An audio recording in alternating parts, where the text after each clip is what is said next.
मिलेगा, ये क्वेश्चन हो जाता है। ये जो काम किया है इसका पेमेंट कब होगा, क्योंकि आज के बाद तो आएगा नहीं इतना दिन का उसका पेमेंट। तो यहाँ कहता है कि इसको before the expiry of second working day, before the expiry of, इसको वेज का पेमेंट होगा before the expiry of second working day, before the expiry of second working day, यानी दूसरे कार्य दिवस के समाप्ति के पूर्व इसको पेमेंट करना है। अब दूसरा कार्य दिवस क्या होगा, ये कभी कभी क्वेश्चन किया जाता है। तो यहाँ हटा, तो यहाँ के बाद पहला कार्य दिवस ये हो जाएगा, यहाँ के बाद दूसरा दिन दूसरा कार्य दिवस हो जाएगा। लेकिन अगर हम ये देखते हैं कि दूसरा दिन जो है वो हॉलीडे हो, ये हॉलीडे है, अवकाश है, तो इसको हम लोग दूसरा कार्य दिवस नहीं मानेंगे। तब इसका दूसरा कार्य दिवस हो जाएगा यहाँ, थर्ड जो हो जाएगा, तीसरा दिन जो हो जाएगा तब दूसरा कार्य दिवस होगा। अगर वो भी हॉलीडे है तो चौथा दिन हो जाएगा। यानी दूसरा कार्य दिवस जब जोड़े देखेंगे तो बीच में अगर हॉलीडे आ गया तो उसको कंसीडर नहीं करेंगे। तो हॉलीडे आ गया, ये ख़त्म, तो पहला ये हो गया और दूसरा ये हो गया, थर्ड डे जो होगा और दूसरा कार्य दिवस हो जाएगा। तो कभी कभी इंटरव्यू बोर्ड में पूछा जाता है कि मानिए कि किसी वर्कर को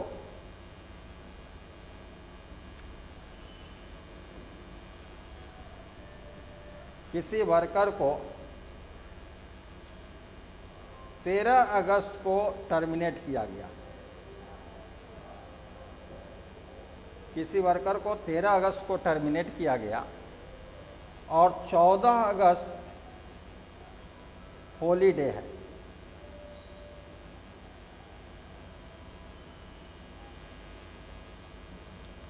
तो उसका सेकंड वर्किंग डे कब होगा? 13 अगस्त को टर्मिनेट किया और 14 अगस्त उसका हॉलीडे है, तो उसका सेकंड वर्किंग डे क्या होगा? अब लड़का तुरंत बोलता है 16 अगस्त। तो ये ध्यान में रखना है कि वो एग्जामिनर जो है ऑलरेडी 14 को हॉलीडे कर दिया और 15 अगस्त हमारा इंडिपेंडेंट डे होता है, तो 14 अगस्त तो वो बोल दिया और 15 अगस्त जो है हमको अंडरस्टूड होना चाहिए कि 15 अगस्त भी हॉलीडे होता है, नेशनल हॉलीडे, राष्ट्रीय अवकाश होता है। तो यहाँ जब दूसरा कार्य दिवस देखेंगे तो 16 हो जाएगा पहला और 17 हो जाएगा, 17 अगस्त हो जाएगा दूसरा, 16 पहला हो जाएगा और 17 अगस्त दूसरा हो जाएगा।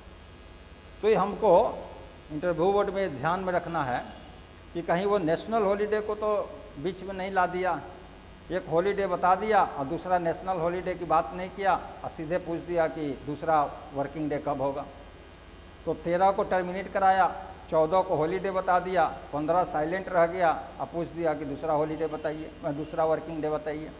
तो दूसरा वर्किंग डे हमको यहाँ सोचना है कि 15 अगस्त जो है ऑलरेडी नेशनल हॉलीडे है, तो पहला हो जाएगा 16 अगस्त और नेक्स्ट हो जाएगा 17 अगस्त। तो ये प्रावधान इसमें रखा गया।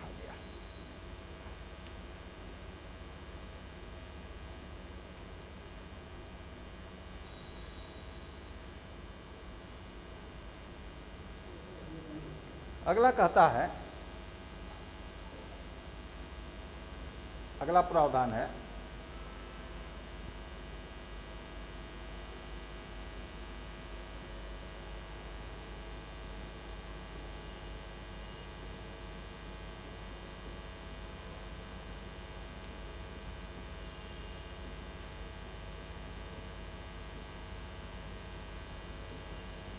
Wages to be paid in current currency और कॉइन्स, मजदूरी का भुगतान प्रचलित मुद्रा या सिक्का में, मजदूरी का भुगतान प्रचलित मुद्रा या सिक्का में।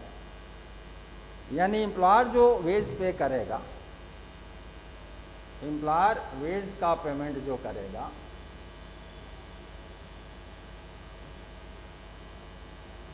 वो करेंट करेंसी या कॉइन्स में करेगा।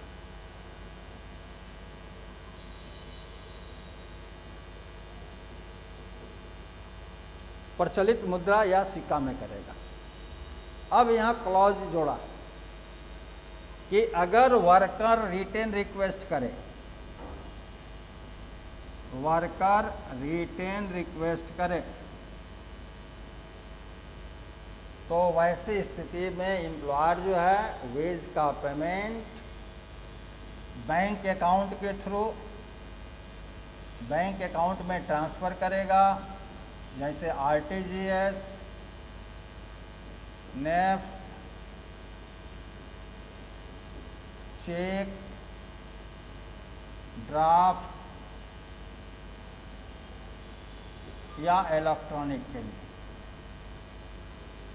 ये इलेक्ट्रॉनिकली जो है कोड में इंक्लूड कर दिया। आजकल हम लोग मोबाइल से ऑनलाइन ट्रांसफ़र कर देते हैं, बैंक में भी जाने की ज़रूरत नहीं होता, तो उसको इलेक्ट्रॉनिकली कहता है। तो यहाँ रिटर्न रिक्वेस्ट करने के बाद अगर वर्कर रिटर्न रिक्वेस्ट करता है तो करेंट करेंसी की जगह या कॉइन्स देने की जगह पर वो bank account, RTGS, NEFT, cheque, draft ये सब से कर देगा। अब यहाँ एक जब हम लोग स्टडी करेंगे, प्रैक्टिकल लाइफ में जब देखेंगे तो क्या होता है कि कोई भी आदमी जब ज्वाइन करता है कोई ऑर्गेनाइजेशन को, तो वहाँ का अकाउंटेंट जो है आके बोलता है कि आप इस बैंक में सबकी सैलरी जाती है, उस बैंक में अपना अकाउंट खोल लीजिए, नहीं तो आपको सैलरी जाने में देर होगा, क्योंकि हमको चेक बनाना होगा, साइन कराएंगे, सबका सैलरी भेजेंगे, तब ये काम करेंगे, आपको देर होगा, विलम्ब होगा, लेट होगा। तो आप अगर इसमें खोल दीजिएगा तो एक ही साथ सैलरी सबको चला जाएगा। अब वो आदमी को अपने बेचैनी हो जाता है, वो आनन फानन में जिस बैंक में सैलरी मैंने डिसबर्स होता है यानी भेजा जाता है, उस बैंक में वो आनन फानन में अपना अकाउंट खोल लेता है और तब वो क्या कहता है कि इस अकाउंट का पासबुक का फ़ोटो कॉपी, एगो फ़ोटो स्टेट हमको दीजिए। फ़ोटो स्टेट ले लेता है और उसी पासबुक के फ़ोटो स्टेट जो है जिस पर अकाउंट नंबर वगैरह है उसी पर आपसे साइन करा लेता है और वो अकाउंटेंट रख लेता है और वही हो जाता है आपका रिटर्न रिक्वेस्ट कि आपने रिटर्न रिक्वेस्ट किया कि हमको अकाउंट के थ्रू पेमेंट हो गया। तो यहाँ ये करता है। तो ये ज़्यादातर यही होता है कि जब आदमी कहीं ज्वाइन करता है तो वहाँ बैंक का एक अकाउंट नंबर दे देता है और उसी अकाउंट में हमारा सैलरी चला जाता है और जब अकाउंट के थ्रू जाता है तो working place, working day, working period सब डिजॉल्व हो जाता है, सब भंग, कोई उसका इम्पोर्टेंस नहीं रह जाता है। लेकिन जो कानून में प्रावधान है इसको तो हमको बोलना है, उसको लिखना है। अब जो हार्ट ऑफ द एक्ट कहते हैं या और कुछ कानून में पूछे या नहीं पूछे, कभी कभी तोड़ के पूछता है, जैसे discuss the provisions regarding responsibility of ways payment या अदर पूछता है, लेकिन एक जरूर पूछेगा, वो है ऑथराइज डिडक्शंस, प्राधिकृत कटौतियाँ। इस प्रावधान को हार्ट ऑफ द एक्ट कहते हैं, यानी कानून की आत्मा है, इसको सोल है। इस प्रावधान के बिना यह कानून जो है वो अपने आप में इनकम्प्लीट है, इसका स्टडी अध्ययन जो है अपने आप में अपूर्ण माना जाता है। वह है ऑथराइज डिडक्शंस, प्राधिकृत कटौतियाँ।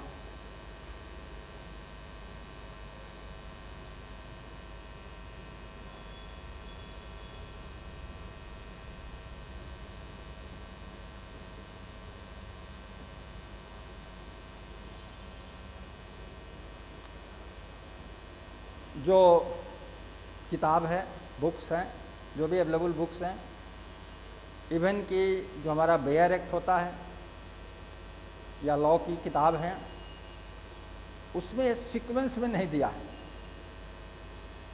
उसको बाइफरकेट करके नहीं दिया है, मिक्स फॉर्म में दे दिया है। हम लोग ये क्या कहेंगे कि इसको 3 सीरियल नंबर हमारा चलेगा 1 2 3 4 5 ऐसे ही चलेगा, लेकिन हम लोग इसको 3 सेक्शन में क्लासीफाई कर देंगे ऑथराइज डिडक्शंस को। तो ये दिया गया कि एम्प्लॉयर जो है वह कौन कौन से तरह के डिडक्शंस जो है कटौती वर्कर के वेज से कर सकता है, यानी कौन कौन से डिडक्शन करने के लिए एम्प्लॉयर जो है वो ऑथराइज है from the wage of the workers, यानी श्रमिक के मजदूरी से कौन कौन से कटौती करने के लिए वो प्राधिकृत है, अधिकृत है, और उसके अलावा वो कोई डिडक्शन नहीं कर सकता है। तो पहला हम लोग है उसको कहते हैं ESI contribution, employees state insurance contribution. हम लोग पढ़े हैं एम्प्लॉयज स्टेट इंश्योरेंस एक्ट, कर्मचारी राज्य बीमा अधिनियम 1948 का। उसमें कर्मचारी को अपने वेज का 0.75% अंशदान देना है और एम्प्लॉयर को 3.25% अंशदान देना है। तो ये जो कर्मचारी का जो कंट्रीब्यूशन है वो कर्मचारी के वेज से डिडक्ट होगा। तो अगर आप ESI एक्ट में कवर्ड हैं, कर्मचारी राज्य बीमा अधिनियम में सम्मिलित हैं, तो एम्प्लॉयर आपसे पूछेगा नहीं कि 0.75% आपके वेज से काटें कि नहीं काटें, वो एम्प्लॉयर जो है ऑटोमेटिक डिडक्ट कर लेगा, वो बिना आपके कंसेंट का वो डिडक्शन हो जाएगा। दूसरा, प्रोविडेंट फंड कंट्रीब्यूशन, भविष्य निधि अंशदान।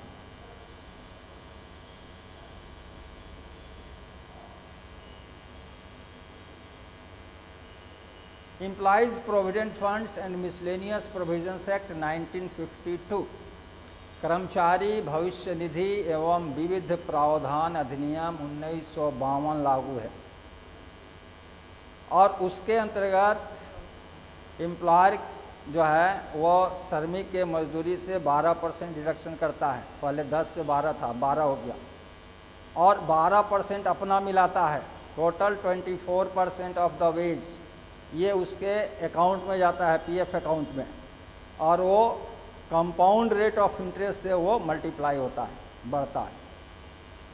तो इस कानून में अगर कवर्ड है तो एम्प्लॉयर कभी नहीं पूछेगा कि आपके वेज से PF कंट्रीब्यूशन का डिडक्शन करें या नहीं करें, और डायरेक्ट वो कर लेगा without your consent if you are covered under the act, बिना आपके सहमति से।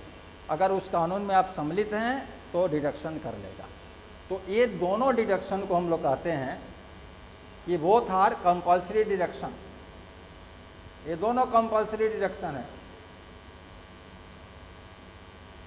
जिसमें एम्प्लॉयर ऑथराइज होता है, एम्प्लॉयर को ये अधिकार होता है कि बिना आपसे पूछे, बिना आपके सहमति लिए आपके वेज से वो डिडक्ट कर लेगा। तो यहाँ जब हम लिखेंगे तो कहेंगे कि if any worker is covered under the ESI act 1942 then the employer shall deduct the ESI contribution from the wage of the workers. यदि कोई श्रमिक कर्मचारी राज्य बीमा अधिनियम 1948 में सम्मिलित है तो नियोजक द्वारा उसके मजदूरी से कर्मचारी राज्य बीमा अंशदान की कटौती की जाएगी। इस तरह से हम लोग लिखेंगे। अब जब थर्ड स्टेप पर चलते हैं,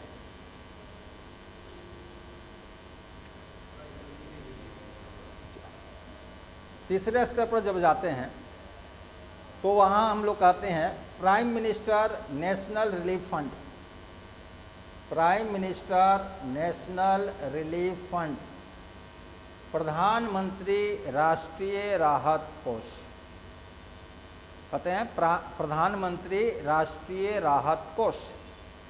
अब है कि कोई आदमी प्रधानमंत्री राष्ट्रीय राहत कोष में देना चाहता है तो अब एम्प्लॉयर इसके लिए ऑथराइज नहीं है कि बिना आपके सहमति से वो कटौती कर ले। यहाँ वर्कर को रिटेन देना पड़ेगा कि हम चाहते हैं कि प्रधानमंत्री राष्ट्रीय राहत कोष में इतना पेमेंट करें। तो जैसे दीजिएगा वैसे एम्प्लॉयर क्या करेगा कि उतना अमाउंट डिडक्ट करके आपके वेज से और उस prime minister national relief fund प्रधानमंत्री राष्ट्रीय राहत कोष के अकाउंट में वो ट्रांसफ़र कर देगा, डिपॉजिट कर देगा। इसी तरह से है ट्रेड यूनियंस मेंबरशिप फी, श्रम संघ सदस्यता शुल्क, श्रम संघ सदस्यता शुल्क, श्रम संघ का सदस्यता शुल्क।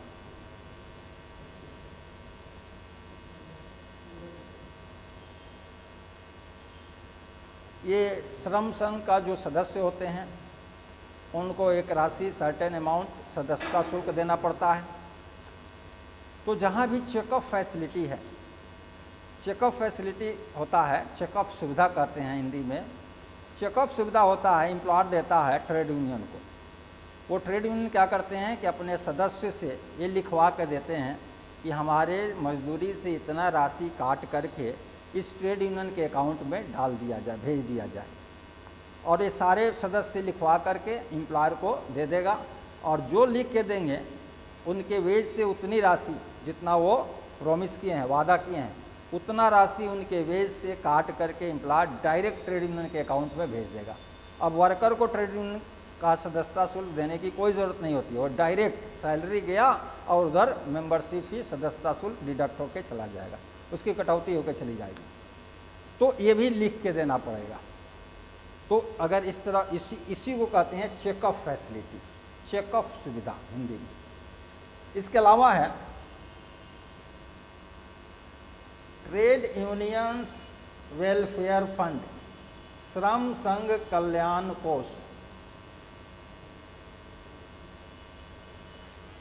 श्रम संघ कल्याण कोष, जैसे श्रम संघ कोई एक कोष बनाया है और उसका मेन काम है कि जो श्रमिक उसके सदस्य हैं उनकी समस्याओं का समाधान करना या अदर श्रमिकों के कल्याण के लिए अन्य कार्य करना, उसका मेन मोटो है।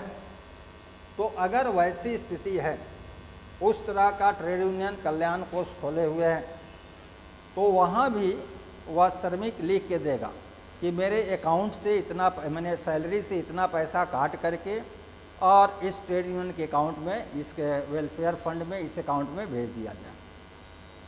तो बहुत ऐसे ट्रेड यूनियन हैं जो अपने सदस्य के लिए बस सेवा चलाते हैं और बहुत मिनिमम कॉस्ट पर 50 रुपया मंथली दीजिए, 100 रुपया मंथली दीजिए और आपको फैमिली पास दे देगा बस का, और उस ट्रेड यूनियन का बस पर आपका पूरा फैमिली पास के साथ मूव कर सकता है, कहीं आ जा सकता है। कहीं जो है केवल वो मेंबर को यानी वर्कर को ही दिया है, सदस्य को ही दिया है, कहीं पूरे फैमिली को दिया है। इस तरह हॉस्पिटल की सुविधा देता है, आपको एजुकेशन शिक्षा की सुविधा देता है। तो ये सब कल्याणकारी कार्य करते हैं। अगर ऐसा कर रहा है ट्रेड यूनियन और वो आपसे कुछ अंशदान ले रहा है तो आप लिख के दीजिए, एम्प्लॉय डायरेक्ट काट करके उस ट्रेड यूनियन के अकाउंट में ट्रांसफ़र कर देगा। इसी तरह से वेलफेयर फंड होता है एम्प्लॉयर का भी, एम्प्लॉयर्स वेलफेयर फंड, नियोजक कल्याण कोष, नियोजक का भी कल्याण कोष होता है। अगर इस तरह का कोई कल्याण कोष नियोजक खोला है और वो आपको कोई सुविधा दे रहा है, कल्याणकारी आपके लिए कार्य कर रहा है, तो वहाँ भी नियोजक कहेगा कि हमको लिख के दो और इतना पैसा जो है पर मंथ आपसे लेंगे, आप लिख के दे दो, आपके वेज से हम डिडक्ट कर लें, कटौती कर लेंगे। तो अगर वो किया है तो वहाँ भी अगर लिख के देते हैं तो उतना अमाउंट आपके वेज से वो डिडक्ट कर लेगा। उसके बाद है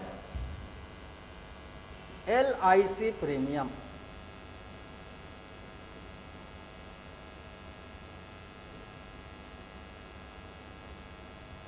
जीवन बीमा निगम का प्रीमियम। आप लाइफ इंश्योरेंस कराए हैं तो लाइफ इंश्योरेंस में क्या होता है कि हमको एक सर्टेन अमाउंट देना होता है, तो आप लिख के दीजिए कि हर माह मेरे वेज से इतना अमाउंट काट करके इस इंश्योरेंस कंपनी के इस अकाउंट में ट्रांसफ़र कर दिया जाए। तो यहाँ भी आपको लिखित देना पड़ेगा, और लिखित देते हैं कि ये जीवन बीमा के प्रीमियम का भुगतान मेरे सैलरी से किया जाए। तो एम्प्लॉयर क्या करेगा कि उतना अमाउंट काट करके आपके मैंने उस LIC के आपके नाम से उस LIC के अकाउंट में ट्रांसफ़र कर देगा। और एक और है, उसको कहते हैं बचत पत्र की खरीद, परचेजिंग ऑफ सेविंग सर्टिफिकेट।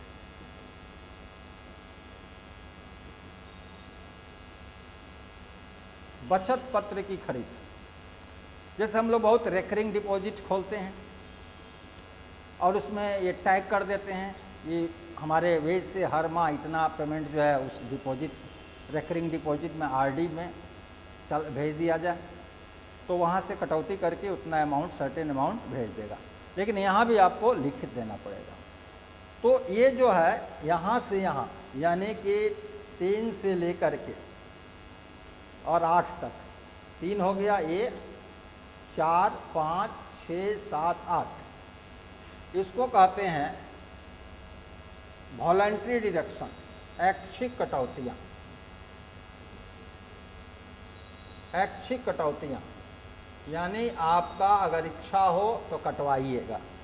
इसको अगर डील करना है तो लिखेंगे कि श्रमिक द्वारा लिखित आग्रह करने पर नियोजक द्वारा एक कटौती की जाएगी। जैसे एक prime minister national relief fund की बात करें, प्रधानमंत्री राष्ट्रीय राहत कोष की बात करते हैं, तो इसको जब डील करेंगे तो लिखेंगे यदि श्रमिक द्वारा लिखित आग्रह किया जाता हो तो नियोजक प्रधानमंत्री राष्ट्रीय राहत कोष के लिए कुछ राशि की कटौती की जाएगी या एक निश्चित राशि की कटौती की जाएगी, जो श्रमिक बताएगा कि इतना राशि कटौती करेंगे। यानी कि on written request of the workers the employer shall deduct certain amount from wage for prime minister national relief fund. तो ये क्या है कि वॉलंटरी डिडक्शन है। ये कब होगा तो एम्प्लॉयर डिडक्ट कब करेगा, एम्प्लॉयर कटौती कब करेगा, on written request of workers, on written request यानी श्रमिकों के लिखित आग्रह पर। तो यहाँ डील यहीं करेंगे कि श्रमिकों के लिखित आग्रह, इसको कहेंगे ऐच्छिक कटौती। कटौती कब होगा कि श्रमिक द्वारा लिखित आग्रह करने पर।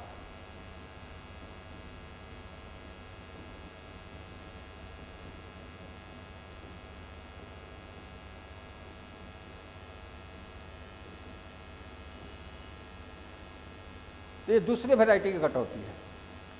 अब तीसरा वैरायटी की कटौती पर हम लोग आएंगे, लेकिन सीरियल नंबर हमारा वहीं चलेगा, 8 के बाद 9, 10 ऐसे चलेगा।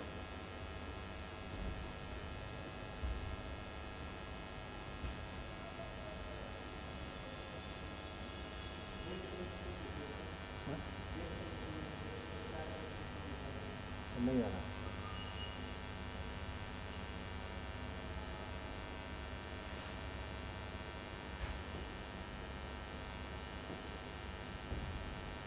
अगला डिडक्शन है वो है इनकम टैक्स, आयकर।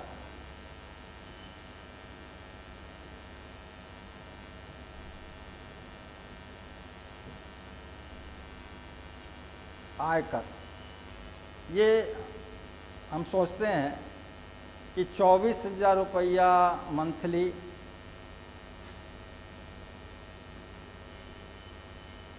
और 12 माह नौकरी करता है, इसका सैलरी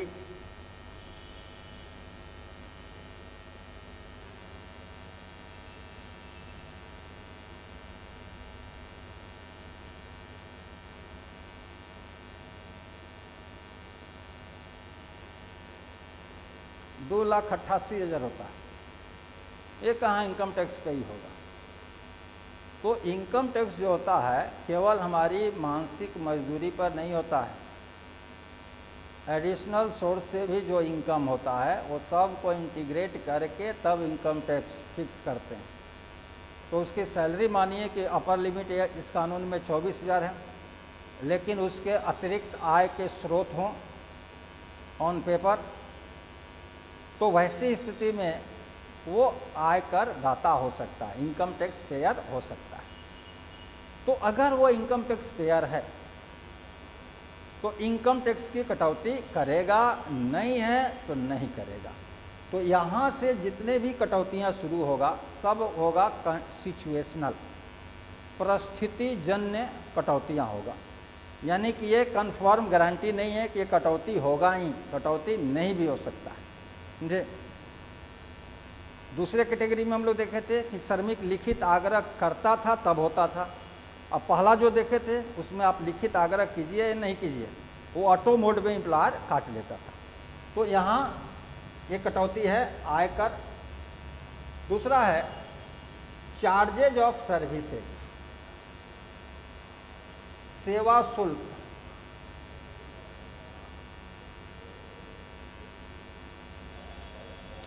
सेवा शुल्क जैसे हम देखते हैं हाउस रेंट अलाउंस,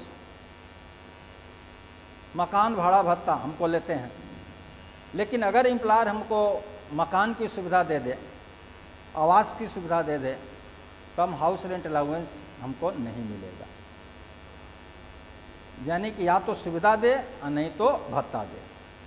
तो अगर एम्प्लॉयर दे दिया आवास की सुविधा तो वो हाउस रेंट अलाउंस, मकान भाड़ा भत्ता वो नहीं देगा। एक चीज़ क्लियर हुआ। दूसरी चीज़ जानना है कि उस मकान के मेंटेनेंस के लिए वह 100, 200, 400 रुपया पर मंथ डिडक्शन भी करेगा। तो एक अगर आवास की सुविधा दे दिया तो आवास, मकान भाड़ा भत्ता, आवास भत्ता नहीं देगा, और दूसरा उस आवास के मेंटेनेंस के लिए सर्टेन अमाउंट की कटौती भी करेगा। तो ये चार्जेस ऑफ सर्विसेज में आ गया। उसी तरह से आपको पावर दिया है, बिजली दिया है, उसका शुल्क काट लेगा। जो बिजली आप कंज्यूम कर रहे हैं उसका कटौती कर सकता है। अगर आने जाने का बस दिया है तो उसका मिनिमम जो फिक्स किया है 200, 400, 500 पर मंथ, उसका डिडक्शन कर लेगा। तो जो भी आपको एडिशनल सुविधा दिया है, जो कानूनी प्रावधान के अतिरिक्त है, जो एग्रीमेंट के अतिरिक्त है, उसके अलावा जो आप वॉलंटरी बेसिस पर सुविधा लिए हैं, ऐच्छिक आधार पर सुविधा लिए हैं, उस सुविधा का शुल्क की कटौती वो करेगा। अगर सुविधा नहीं दिया है तो नहीं काटेगा। तो अगला जो है वो है illegal absent from duty. Absent from duty, कार्य से अवैध अनुपस्थित होना।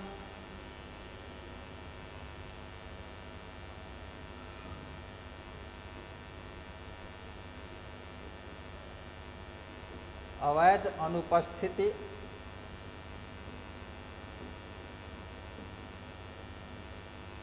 कोई श्रमिक जो है वो कार्य से अवैध रूप से अनुपस्थित हो गया तो उसका उतना दिन का सैलरी कट जाता है, वेज कट जाएगा। अगर वो अनुपस्थित नहीं होता है तो नहीं कटेगा। तो ये भी सिचुएशनल है।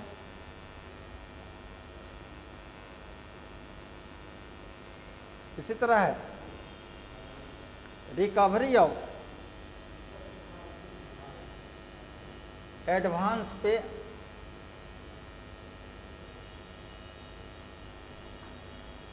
जैसे हम मई का वेज ले रहे हैं और कह दिए कि हमको बहुत मजबूरी है, जून का भी दे दीजिए, तो जून का मिलता जुलाई में, तो मई का मिलेगा जून में। तो जून में जब पेमेंट लिए तो हम जून का भी सैलरी ले लिए जो जुलाई में मिलता। अब जून का सैलरी ले लिए तो ऐसा नहीं है कि जुलाई में नहीं मिलेगा। अब ये जून का सैलरी जो एडवांस लिए हैं वो 100% कट के जुलाई में नील नहीं हो जाएगा। ये जून का जो 1 महीना का सैलरी एडवांस लिए हैं इसको टुकड़ा टुकड़ा 10 माह 12 माह में काटा जाएगा। तो यही होता है। तो अगर कोई एडवांस पे लिया है 1 माह 2 माह 4 माह का एडवांस अगर पे लिया है तो उसकी कटौती जो है वो पीस वाइज पीस बिल में टुकड़ा टुकड़ा में वो लंबा समय तक काट लिया जाता है, 1 साल 2 साल में डिडक्ट किया जाता है। अगर एडवांस पे नहीं लिया है, अग्रिम मजदूरी नहीं लिया है तो नहीं कटौती होगा। इसी तरह है recovery of loan. Recovery of loan, कर्ज की अदायगी। अगर कोई श्रमिक कर्ज लिया हो और कर्ज जो भी देता है फाइनेंशियल इंस्टीट्यूशन देता है, बैंक, LIC ये सब कर्ज देते हैं, तो इससे अगर कर्ज लिए हैं तो उसके गारंटर जो है एम्प्लॉयर बन जाता है और आपके वेज से हर महीना सर्टेन अमाउंट डिडक्ट करके उसका EMI का पेमेंट कर देता है। तो यहाँ ये कर्ज की अदायगी भी है। अब एडवांस पे और कर्ज ये दोनों में ये बेसिक अंतर है कि एडवांस पे हमेशा देगा एम्प्लॉयर और कर्ज देगा वित्तीय संस्थान। एडवांस पे मतलब नियोजक देगा और कर्ज देगा वित्तीय संस्थान, फाइनेंशियल इंस्टीट्यूशन। एडवांस पे पर कोई विदाउट इंटरेस्ट उसका रिकवरी होता है, कोई ब्याज नहीं लगता है, जबकि कर्ज पर आपको विथ इंटरेस्ट रिकवरी होता है। कर्ज पर आपको ब्याज सहित रिकवरी होता है। ये इसके अलावा जो है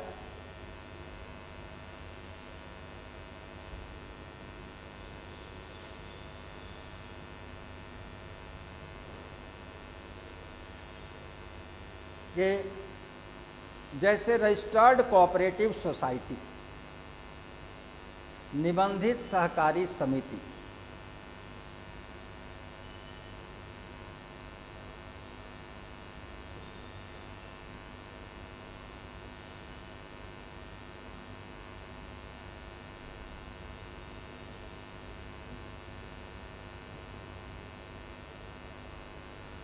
निबंधित सहकारी समिति, ये क्या होता है कि इसमें सबसे बड़ा खूबी होता है कि जो मार्केट प्राइस होता है उससे सब्सिडाइज रेट पर, रियायती दर पर ये सामान देता है। तो एक तो मार्केट प्राइस से कम पर देता है और दूसरा खूबी है कि उधार देता है, समझे? तो एक उधार दिया और दूसरा सस्ता दिया। तो बहुत जगह इस तरह के कोऑपरेटिव सोसाइटी खुले हुए हैं। तो उसका मेंबर जब वर्कर बनता है तो उसका गारंटर एम्प्लॉयर बनता है। तो ऐसी स्थिति में उसके ड्यूज की वसूली, रिकवरी की रिस्पॉन्सिबिलिटी होती है एम्प्लॉयर पर। एम्प्लॉयर की नैतिक जिम्मेवारी होती है कि उसके बकाया के राशि की वसूली किया जाए। तो अगर ऐसी स्थिति है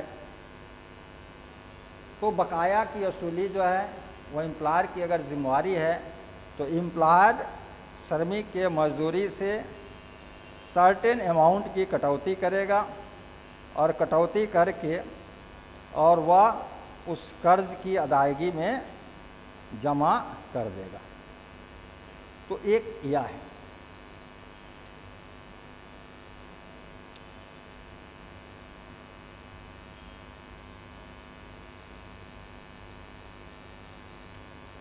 अगला है, बंद किया जाए, अगला है, अभी 17 है, टोटल 17 है।